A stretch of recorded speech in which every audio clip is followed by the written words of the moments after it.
Man, I gotta tell you, when I was sitting here watching what all the other honorees have done with their lives, I started feeling like shit, like this is terrible.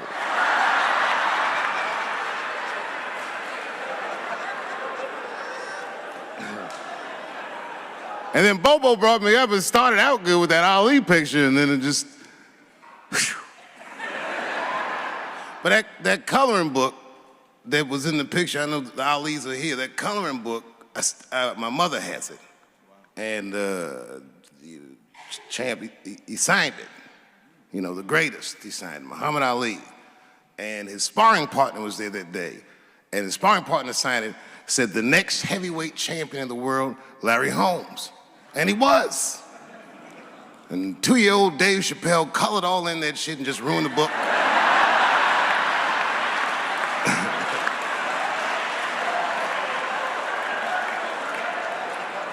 But I remember part of the book that I remember real vividly, because I asked my mother about it when I was a kid. There's a part where there's a picture of Ali throwing his Olympic gold medal into the Ohio River. That's why it's so weird for me being here. You know, both my parents were very brilliant. My dad went to Brown in 1955. That's right. He told me at the time he was one of 3 black students. He said one of the guys got accused of a rape that he probably didn't commit.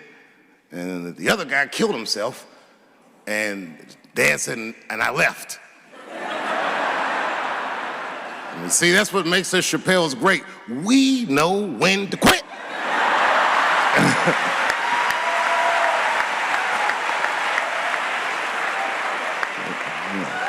We all just live to fight another day.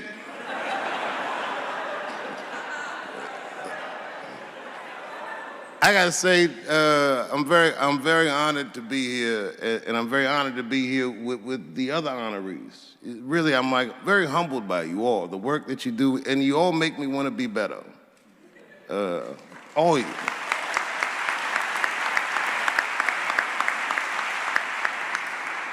And you know, I was gonna stop doing stand-up for a while because 4 comedy specials in a year is like, that's a lot, you know. But you know, shout out to my colleagues in comedy. I just want to say that in a way, this for me belongs to my mother primarily, who was an African American studies professor, and a lot of the content that I say, she raised me well. I'm not an uninformed person. But also, you know, my colleagues in comedy, like comedians have been getting beat up pretty bad recently, and we're somehow nowadays expected to speak with the precision of attorneys or politicians. We are not.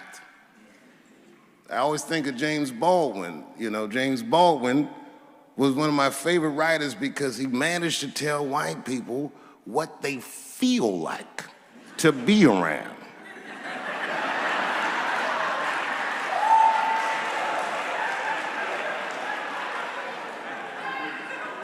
So I ain't gonna hang up my gloves yet. I think I got one more special in me.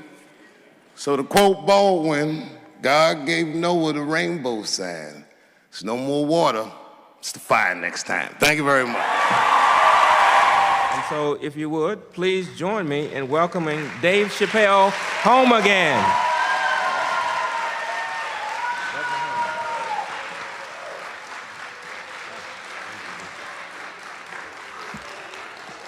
Oh, thank you.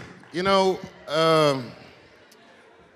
I speak for a living, and I'm a little nervous today. I wanted to say thank you, Mr. President, and thank you, Bishop Green, and thank everyone at Allen University for hosting me today, because it feels special, right?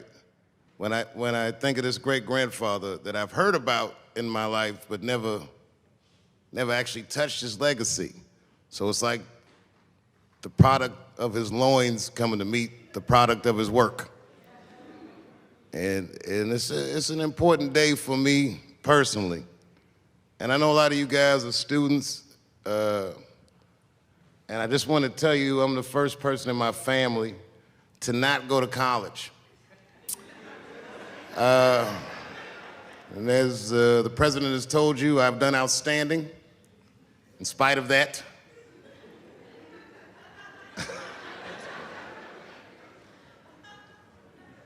But one thing I did want to say, and one thing today just made me think about, for all the things that I've done, I'm most renowned for what I didn't do. I've made decisions in my career that a lot of people have called insane. 2004, had a $50 million deal on the table, and in a crisis of conscience, flipped the table over and walked away. Went to South Africa. Everyone said I was running away from the money. That is not true. In fact, I still want that money.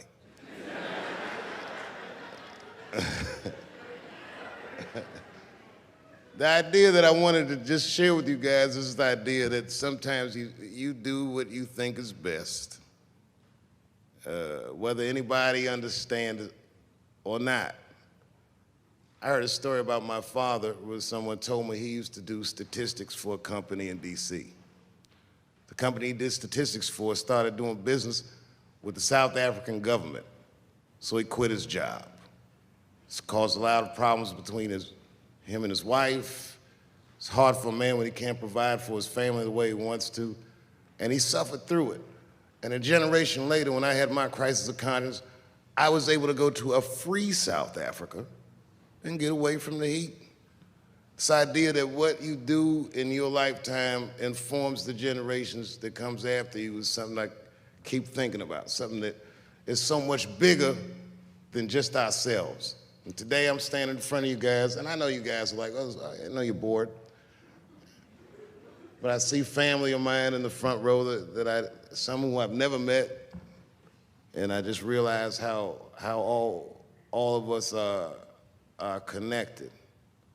That my great-grandfather built something more substantial than buildings. He built a community, and he built, more importantly than a community, he built a way. You know, so I'm very grateful. Very grateful. Hello, police. I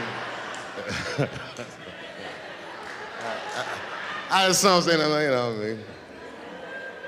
He's standing over like, so this is what black people talk about.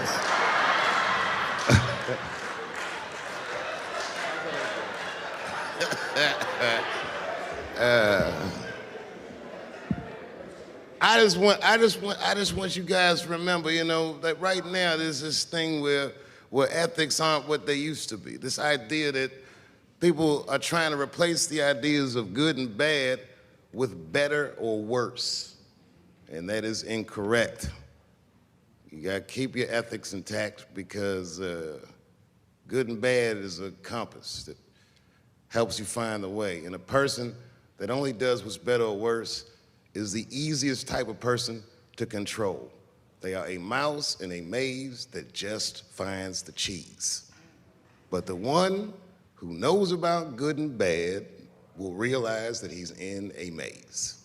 So, that being said, I just hope that all of you guys transcend whatever you see as your obstacles, and that you live outstanding lives, and that you stay connected to your communities because you have so much power there, and that you grow your communities and you diversify your communities, and that you don't let anybody tell you you can't or to be afraid. It's okay to be afraid because you can't be brave or courageous without fear. The idea of being courageous is that even though you're scared, you just do the right thing anyway.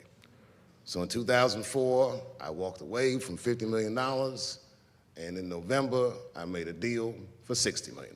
So,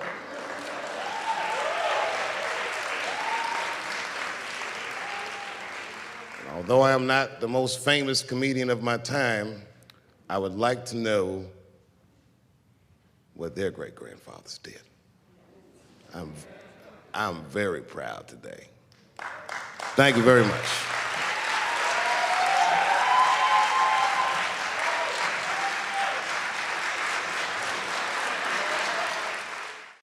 Boy, comes as a complete surprise.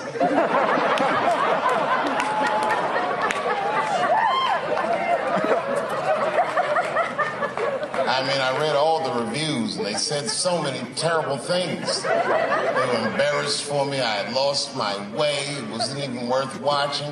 I hope all you critics learn from this. This is a teachable moment. Shut the fuck up forever.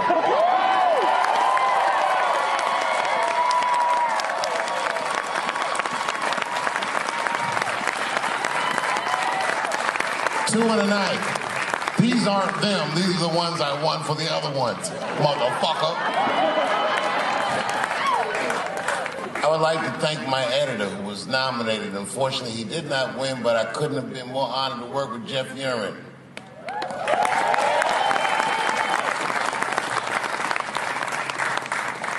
Stan Lathan has been directing television since 1968. Any show that I watched when I was growing up, he directed it. From Sesame Street to Sanford and Son to Good Times to Everything Black. And finally, you motherfuckers finally gave him an Emmy tonight. He deserves so much more, but I'm glad you came around.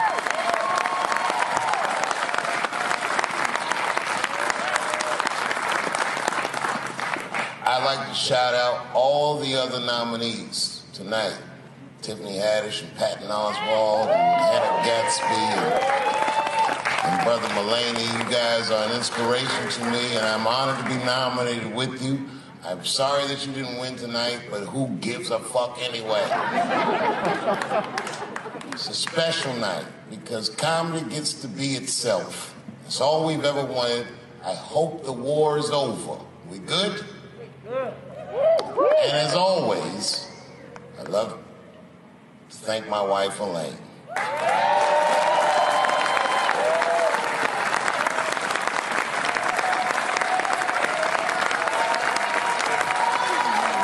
That's right. Elaine has been with me for the last 25 years and had to endure the pains of living with the greatest comedian ever. See you on Monday. Thank you very much. Good night.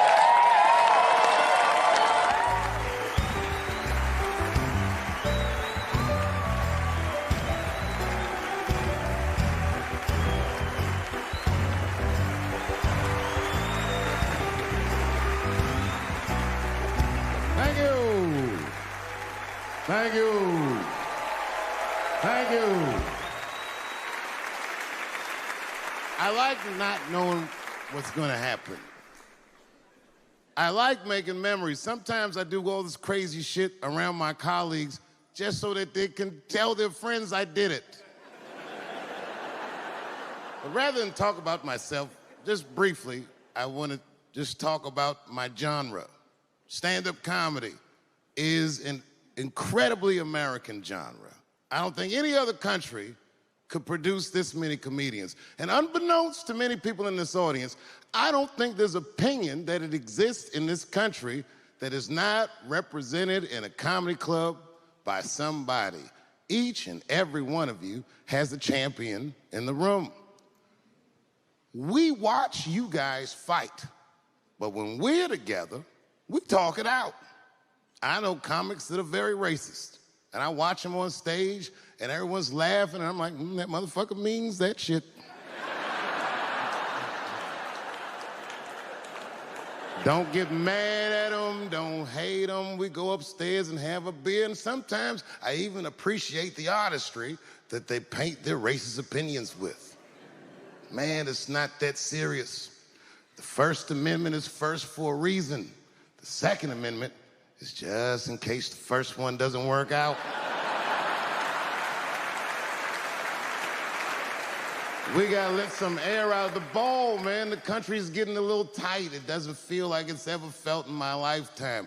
So tonight, I am honored that my colleagues are here in comedy and in music.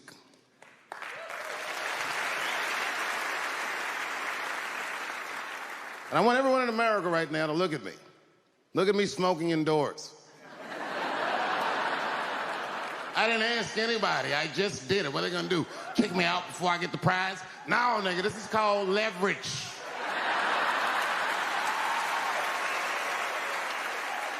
thing that I liked best about tonight was that I saw so many people from different parts of my life, like friends that I grew up with here in D.C., friends of mine from Ohio then and now, friends of mine from comedy clubs, all the fucking musicians that blew my mind. You guys have no idea how you inspired me.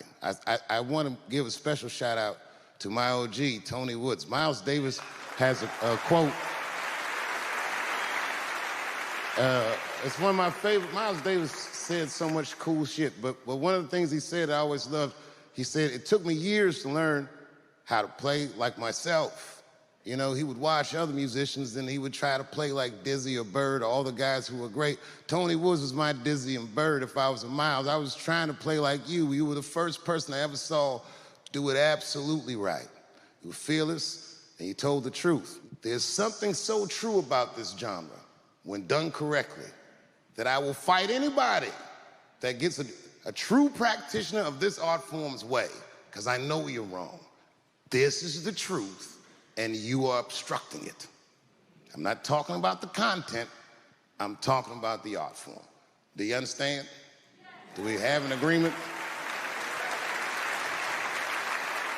And what I really wanted to say tonight, and I'm glad I get the platform to do it, I'm gay. I am gay, and I can't wait to see what this does for my career, being gay like this. So many special shout-outs. One of the main architects of the comeback of the century, my brother and my mentor, the mighty Stan Lathan. I never dreamed that I would be able to work with someone as great as you. These last 5 specials, straight fire. I wouldn't want to do another special with anybody else but you. So eat your motherfucking vegetables and live as long as you can, because we doing a few more of these bitches.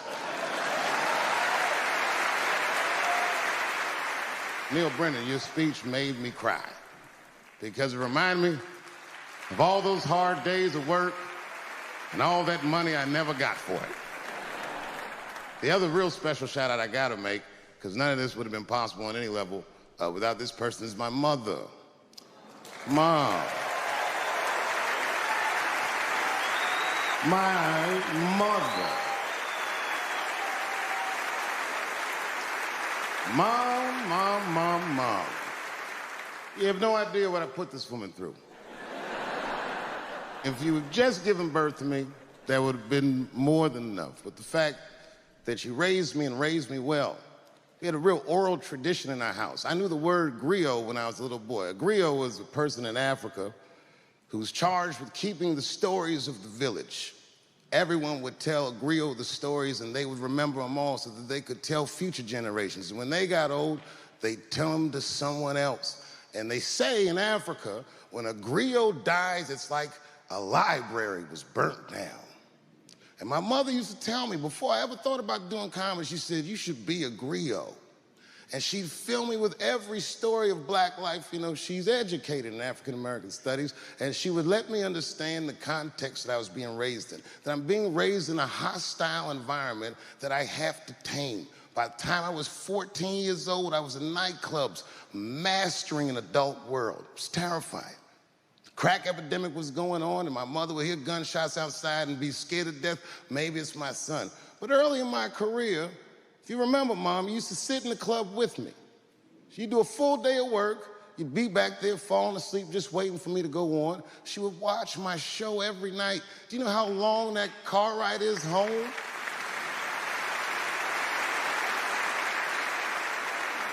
How many of you have ever heard your mother say, pussy jokes were a little too much tonight, son?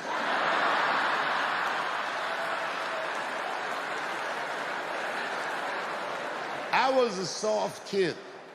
I was sensitive, I'd cry easy, and I would be scared to fist fight. And my mother used to tell me this thing, I don't even know if you remember, but you said this to me more than once. You said, son, sometimes you have to be a lion so you can be the lamb you really are. I talk this shit like a lion. I'm not afraid of any of you. When it comes word to word, I will gab with the best of them, just so I can chill and be me. And that's why I love my art form, because I understand every practitioner of it. Whether I agree with them or not, I know where they're coming from. They want to be heard. They got something to say. There's something they notice. They just want to be understood. Love this genre. It saved my life. So tonight, Mom, I would like to honor you in a very special way that I cannot do on my own. But because now I'm a man with great and influential friends, I'd like to ask my man Thundercat to come out on the stage. Thundercat, the Mighty Most Def. Washington, D.C., thank you very much for giving me a home and a place to start. Today is officially Dave Chappelle Day in Washington, D.C. The mayor declared it last night. So, in the future, on Dave Chappelle Day, I ask everyone who wishes to celebrate it to make one incredible memory for themselves and or somebody else. Thank you very much. Good night.